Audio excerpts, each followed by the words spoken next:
बस मार्शलों की नियुक्ति पर सियासत तेज। सुबह 11 बजे बस मार्शलों की बहाली की करेंगे मांग और ऐसे में दिल्ली बीजेपी प्रदेश अध्यक्ष वीरेंद्र सचदेवा करेंगे मांग। बड़ी जानकारी आपको दे रहे हैं। बस मार्शलों की बहाली को लेकर सीएम आवास का घेराव करेंगे।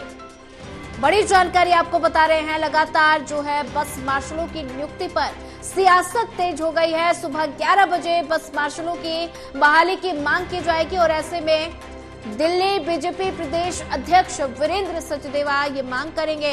बस मार्शलों की बहाली को लेकर सीएम आवास का घेराव करेंगे।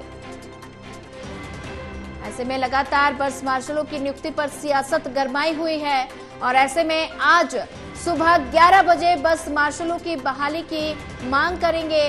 दिल्ली बीजेपी प्रदेश अध्यक्ष वीरेंद्र सचदेवा ये मांग करेंगे।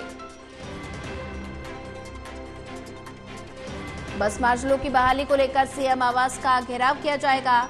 बड़ी जानकारी आपको बता रहे हैं। सुबह 11 बजे बस मार्शलों की बहाली को लेकर मांग की जाएगी और ऐसे में बस मार्शलों की नियुक्ति पर सियासत तेज हो चुकी है। और वहीं इसी खबर पर ज्यादा जानकारी साझा करने के लिए हमारे साथ रिया राय जुड़ चुकी हैं। रिया, बस मार्शलों की नियुक्ति पर सियासत लगातार तेज हो गई है और ऐसे में लगातार बात की जाए तो आज सुबह 11 बजे मार्शलों की बहाली को लेकर मांग की जाएगी और सीएम आवास का घेराव किया जाएगा। और क्या कुछ ज्यादा जानकारी? सोनिया, इस समय राजधानी दिल्ली में बस मार्शलों की नियुक्ति को लेकर जो राजनीतिक हलचल है वो दिन प्रतिदिन बहुत ज्यादा तेज होती जा रही है। और बात करें तो आज दिल्ली बीजेपी के जो अध्यक्ष है वीरेंद्र सचदेवा, उनके नेतृत्व में सीएम आवास का घेराव किया जाएगा। हालांकि सीएम आतिशी मार्लेना को लेकर सीधा दिल्ली बीजेपी का ये आरोप है कि जिस तरीके से एलजी वीके सक्सेना ने निर्देश दिए थे उन निर्देश का पालन भी सीएम के द्वारा नहीं किया जा रहा है, क्योंकि एलजी वीके सक्सेना ने एक पत्र जारी कर ये आदेश दिया था कि 1 तारीख से जो बस मार्शल है उनकी नियुक्तियां होंगी और वो नियुक्तियां पोल्यूशन यानी कि जो प्रदूषण हो रहा है उसमें कहीं ना कहीं पर कार्य को लेकर होंगी, जिसमें कि रेड लाइट ऑन गाड़ी ऑफ जैसे वॉलंटियर जो है उनके रूप में उन्हें तैनात किया जाना था। लेकिन अब कई दिन बीत चुके हैं, लगभग 3 से 4 दिन हो चुके हैं, लेकिन अब तक फिर भी जो वॉलंटियर्स हैं वो अपने स्थान पर नजर नहीं आ रहे हैं। तो ऐसे में बीजेपी का ये कहना है कि कहीं ना कहीं पर आम आदमी पार्टी ये नहीं चाहती है कि बस मार्शलों को उनका रोजगार मिले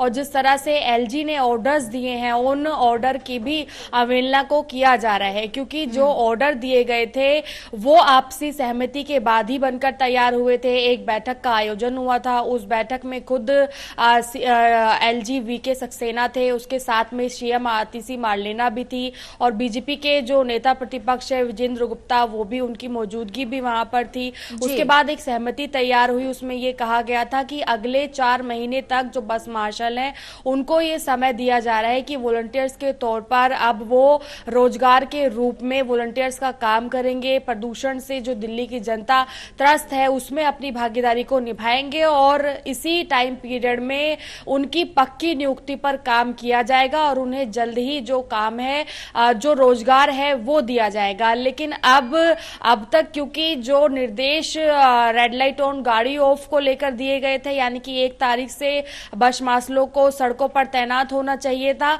वो ऑर्डर भी नहीं माना जा रहा है। इस तरीके का आरोप बीजेपी के माध्यम से लगाया जा रहा है और यही वजह है कि आज लगभग 11 बजे के आसपास में आतिशी मार्लेना का जो सीएम आवास है, सरकारी आवास है, वहां पर सभी एकजुट होंगे, जिसमें तमाम कार्यकर्ता बीजेपी के होंगे और बीजेपी के अध्यक्ष वीरेंद्र सचदेवा होंगे, साथ ही साथ नेता सदन होंगे और भी कई सारे जो मंत्रीगण हैं उनकी मौजूदगी होगी और जो बस मार्शल है उनके रोजगार की बहाली की जो मांग है वो की जाएगी। सोनिया जी, रिया, अगर बात की जाए तो ऐसे में लगातार जो है भारतीय जनता पार्टी आम आदमी पार्टी को कई मुद्दों को लेकर घेरती हुई नजर आ रही है और ऐसे में बस मार्शलों की बहाली की मांग आज सुबह 11 बजे की जाएगी। तो ऐसे में दिल्ली में हाल ही में विधानसभा चुनाव है, क्या इसका असर इन विधानसभा चुनाव पर देखने को मिलेगा?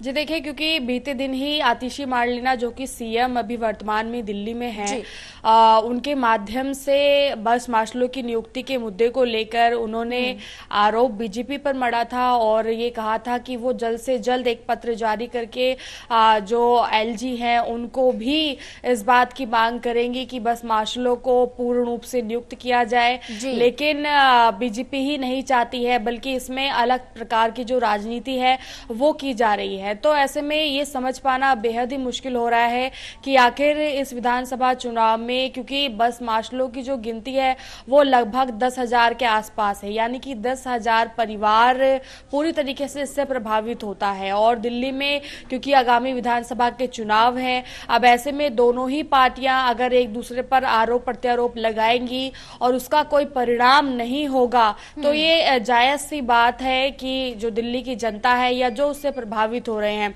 वो एक अलग तरीके का सोच विचार कर रहे होंगे और उसके अनुसार ही जो विधानसभा का चुनाव है उस पर भी असर पड़ेगा। जी रिया, ज्यादा जानकारी साझा करने के लिए आपका धन्यवाद।